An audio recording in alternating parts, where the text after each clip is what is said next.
the Plotcast podcast with the Potty Plotters, sponsored by the Green Deco, making your garden beautiful. Hello and welcome back to the Potty Plotters Plotcast podcast. This is episode 31 and I'm still Elaine. And I'm Julia. And at this point, usually we say how we're going to get in touch. We say who we are because I was all prepared for that. Oh, are you? What are we? The Potty Plotters. Yeah, there you go. You little bit of a talking part in there, Julia. But what I wanted to do was I wanted to just say thank you to everybody who's been getting in touch, because we have had people who have been getting in touch, and this is where we tell everybody how to get in touch, Julia. Is this my speaking yes, part? It is. Right, okay. So if you want to get in contact with us via our social media channels, you can contact us via Facebook, Instagram and Twitter at Potty Plotters. We've got TikTok at The Potty Plotters. You can email us naughtycorner at pottyplotters.uk or check out our website pottyplotters.uk. The Plotcast podcast with the Potty Plotters. So this week we're going to do something completely different, and this episode is actually being brought to you from the premises of the Green Deco. So we're out and about and we're very excited to be so. I can't say that about everybody who's in our company. But before we get started, we just wanted to talk about a few things, including, Julia, nets. What, your hair nets? No, not my hair nets, not fish nets, nor nothing. But Curtain nets. No. Curtain nets at your window. No. I know you like to pull them back and peep at everybody. Mine are wrapped round brassicas, my dear. But anyway, talk to me about nets, because you never ever see them on any telly programme, and yet our allotments are full of them. Yeah, it's curious, isn't it, that you never see them on the telly programmes, and yet we couldn't survive without them, because if we didn't net over most of the produce, we'd end up with nothing. The birds would have them, the caterpillars would have them, everything would have them apart from us. So I don't know why they don't put them on the telly. I think because perhaps people complain that birds can get caught underneath them. But actually, if you anchor them down properly and make sure they're secure, they shouldn't allow the birds in, and, you know, they'll protect your crops. So what about the different types of nets then? Because we joked about grandma's nets at the windows, yeah, but actually they can come in quite useful, can't they? Yeah, so the ones that are very dense, the ones that haven't got any big holes in or anything, they're really good, and you could use them in the same way that we would use, say, the Enviromesh. So the Enviromesh is really closely knitted together, and that will protect against things like the carrot fly, the allium leaf miner. Cabbage white butterfly? Yes, cabbage white butterfly, anything like that is going to go in and really damage your crops, but you don't need to allow any pollinators in to pollinate your crops. So it's no good putting it over your courgettes, for instance, because we need the pollinators on there, but it's okay around the peas because they can self-pollinate. Exactly, okay. Exactly. So think about what you're netting, whether you need a pollinator or not. If you don't need a pollinator, then I think the safest bet, if you've got some, is to go for the Enviromesh. And it does keep for years and years, and you can even put it in the washing machine if you don't like the fact that it's dirty. Contact the Potty Plotters anytime on Facebook, Twitter and Instagram at Potty Plotters, or email naughtycorner at pottyplotters.uk.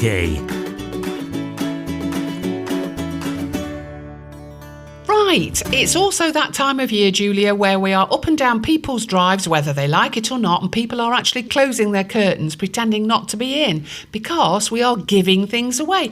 All the time we are up and down people's drives, neighbours, friends, whoever they might be, and they now get to the stage where they're pretending not to be there. But why am I saying it? Because of the recycling that we first talked about way back on episode 1. I then said, and you did, collect all the things like that you get your tomatoes in, mushrooms in, fruit, all that kind of stuff. And my friends and family have been collecting them, as well as producer Gareth. He brings them every week, actually, doesn't he? he? I don't think he dare not, actually, No. because he's under orders, isn't he? And we do Obviously. use them, and as well as we use them for harvesting our crops into, we also use them for planting into. And we like to go out and do talks and get people planting in things that are readily available around the house, and we don't want it going in landfill, do we? Well, it's been brilliant because this week, for instance, I've been picking cultivated blackberries. I've taken tomatoes, small tomatoes, not as big as your tomatoes, but I've also taken salad tomatoes, raspberries, black currants, green beans that are purple, runner beans, cucumbers. I'm just thinking of everything else, but that's just a smattering of what I've taken off my plot. But I've put them all into the recycle containers, and that's why I wanted to talk about them, because they're brilliant, because then you don't have to give people a carrier bag full of runner beans or something. You can just put them into the recycle containers. Good idea. I've also seen you recycling your bra recently, haven't I? I have, yeah. Didn't you didn't I see you going into Kev's polytunnel with a bra? Did you? I needed some support. It's the biggest butternut squash I've ever seen in my life. And it needed a bit of extra support, did it? It's a good job you went in and not me then, wasn't it? Well, what I'm going to do is I'll take a photograph and you'll see why I'm laughing, because this butternut squash is something else, but it's very heavy. So that's why I thought I'd hang that on it. Yes. It's worked. So before you throw things away, think about other uses for them. Definitely. I'll tell you another thing, my fingers just come out, Julia, is about milk bottles. Now, we have a milkman, and also the jam jars that I've been collecting, because obviously I make jams and all kinds of stuff. But I've been cutting flowers. So I've got dahlias, zinnias, lavender, cosmos, all kinds of things off the allotment. And all I've done is quite simply, do you remember when we were talking to Tina? That's the word. Tina Green? Yes, Tina Green from Green Blooms, and she was talking as well about jam jars, very on trend, and all I've done is simply pop the flowers into jam jars, and I've put them around the house. You've put some in the beer garden. I have, yeah. And don't they look lovely? They do, yeah. So why not just try that at home? Don't take anybody else's flowers, just your own. Top-notch advice, no Latin included. The Potty Plotters Podcast. Bulbs. I know it's a bit early, but I just wanted to talk to you about spring bulbs. Now then, it is quite warm outside, and what I don't want is anything sweating in your shed. Oh, God, no. Now then, the reason that I want to talk about bulbs is, at the moment, as I say, it's warm, and I know that my bulbs, so I've got tulips, daffodils and alliums, and they're all stacked at the moment in boxes where the air can get through, which is really important. But now is the time to be just checking your bulbs, because if you get one that is quite soggy and it's gone funny, I don't mean funny, haha, I mean it's gone rotten, take it out, because it can spread very quickly across all of the spring bulbs. So check them now, get all of the paper bits off, and make sure that all of them are in good order. And I think you need to be doing that, Julia. Why? Have you been inspecting them? Well, I'm just saying that there's a lot in that there tangerinery. So I think your time is now that you need to be sorting them out. Okay, just check them. Yeah. We don't want any damp bits After we've done this, I'll go back and check. Okay, make sure that you do. The Plotcast Podcast with the Potty Plotters, sponsored by the Green Deco. This episode of the podcast is being brought to you by the Green Deco, suppliers of plants and shrubs to the trade and public at unbelievable prices. Find them by searching online for the Green Deco. That's spelt GREENDECO. And they are linked to our social media. And what a lovely link, Julia, because sat opposite us is... And not only are we in their premises, but we've got Andy Woodhouse, who's the purchasing manager of the Green Deco. Hello, Andy. Hello, thank you for having me. And thank you for having us, I would say. And the biscuits are absolutely lovely. Thank you very much. Yeah. Tea and coffee. And can I just advise you to check her pockets before she leaves? I'm not likely to have taken the biscuits. It's other people who are around us, Julia. Okay. Okay then, right then, Andy. First of all, I just wanted to say we've just walked up your stairs. As we were coming through, we passed loads of machinery and what seems to be lots of plants, flowers and all kinds of things outside. What is the Green Deco? We supply the trade and the public with plants and cut flowers. mostly plants at this time of the year. And that's what the machinery is used for. And what is the green deco? I mean, we've just been outside and there's loads and loads of different types of plants. Is it one specific or is it generic across the board? Things for the garden, things for the allotments? It's the kind of thing that you would expect to see in any garden centre, but it is the trade that we supply, but now we've gone to serve the public. What is on trend this year? What are people really buying? What's flying off the shelves? Well, hydrangeas have made a massive comeback this year. We're selling thousands of them. The new black is grass, which is not popular with everyone, but they're also flying off the shelves. And berberis, all types of different berberis. Which make the garden look wonderful. And it's the colours at this time of year. As we came in, there were whites, pinks that stand out from the crowd, don't they? So if somebody somewhere else in England wanted to order, say for instance, let's go back to the hydrangea, how does that get from here over to them? Well, we're using a delivery service that uses all electric vans to be on the eco side. We've developed a box that we can protect the plants completely safely, even doesn't matter who delivers it. That's brilliant. I mean, the thing for me is if it can be disguised, because anything that arrives at our house, if my husband even suspects that it's a plant, there's usually quite an inquest. So I'm hoping that we can do something around that, if necessary, draw a moustache on it or something.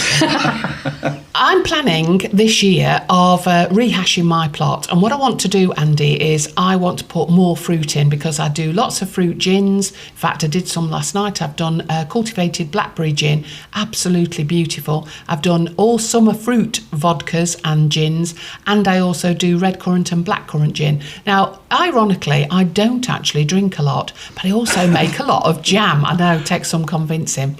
So what is it that the Green Deco have got that I might be interested in?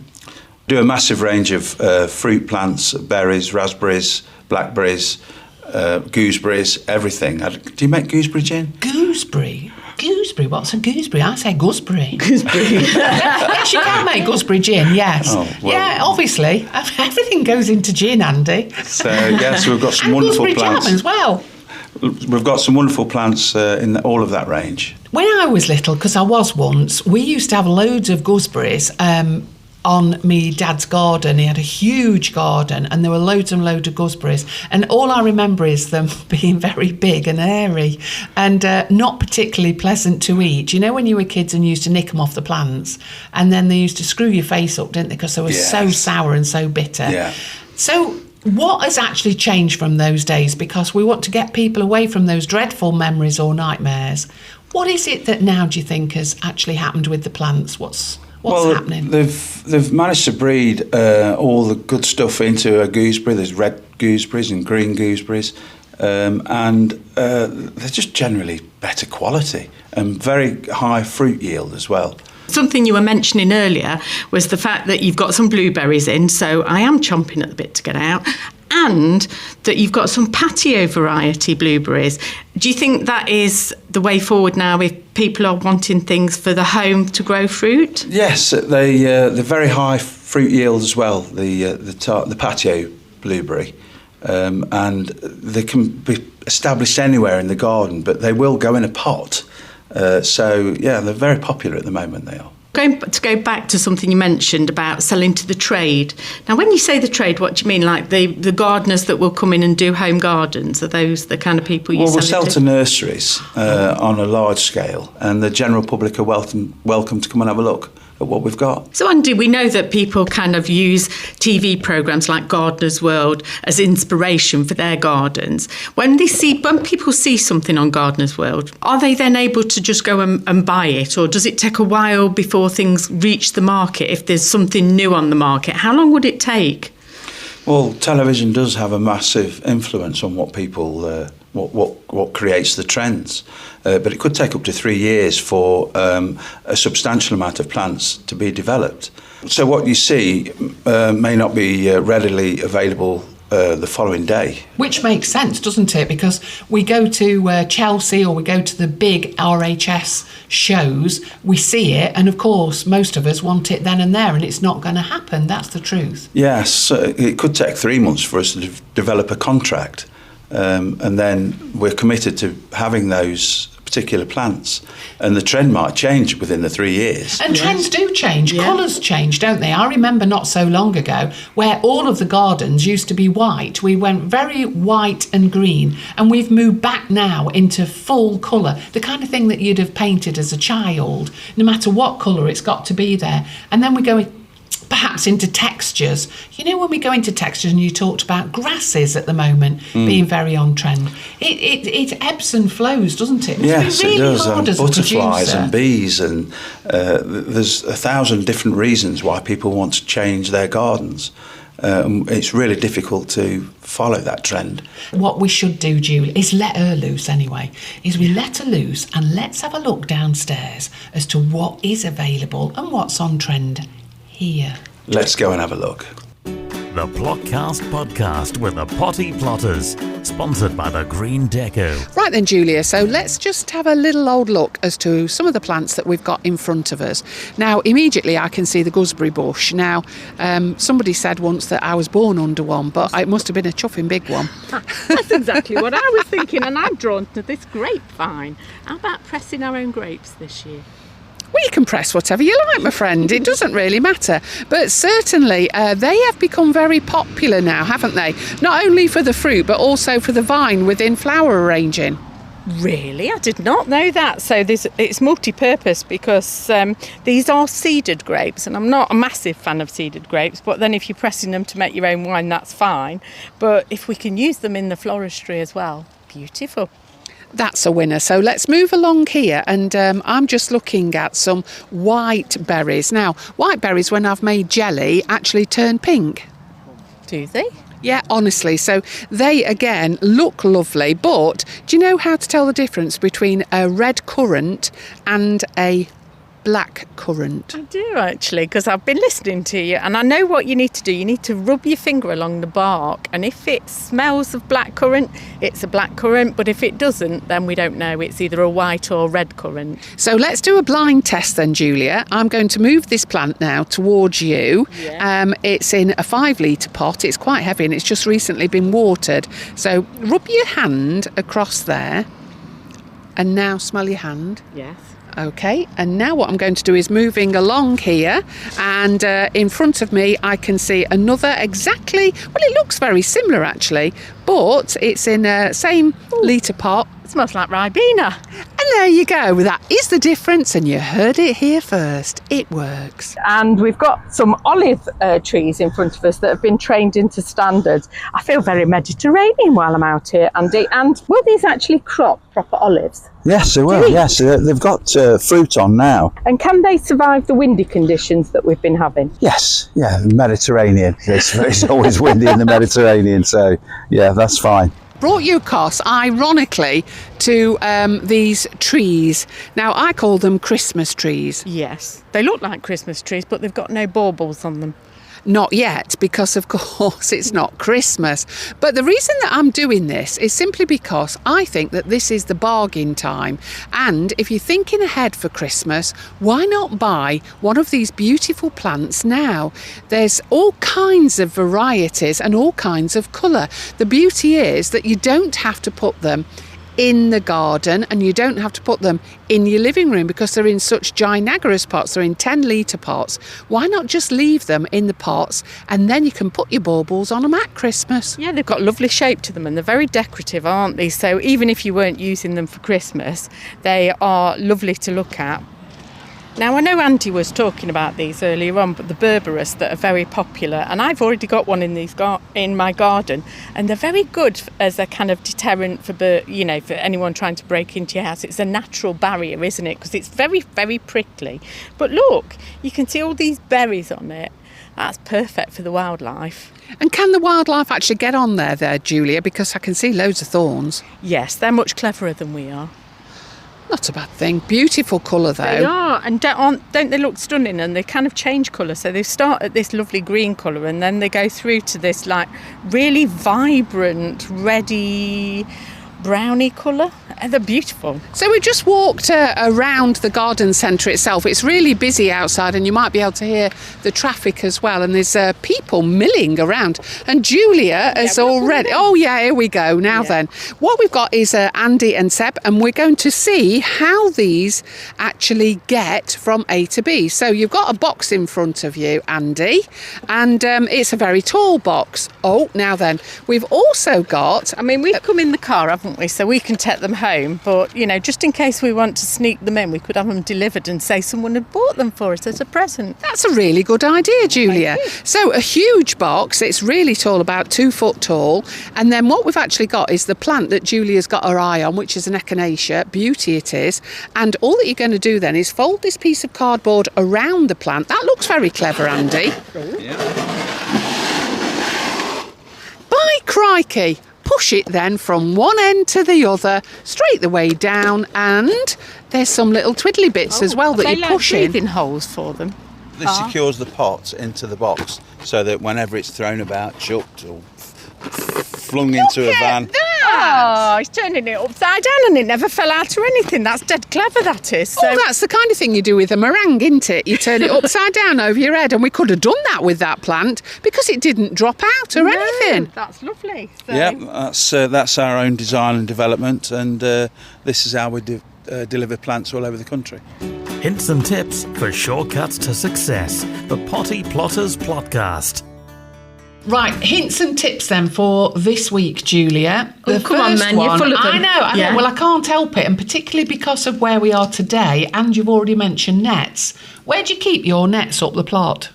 I just tend to stuff them in the greenhouse. I thought that you did, yeah, Scruffy Moose. Right then, what I actually do is I fold mine up neatly, and you know those old plastic black dustbins that you get with lids? Oh, yeah. I've got one of those up the plot. So what I'm recommending to everybody is if you want to keep your nets neat and tidy, fold them up and put them in the dustbin. That's a good idea, because actually I had a mouse obviously nibbling in my net because there was a hole in them. So that's a good idea, put them in a dustbin. I don't know if we're allowed to have 2 hints and tips, but I'm going to give this anyway because yesterday somebody was talking to me about beetroot and it's staining your hand.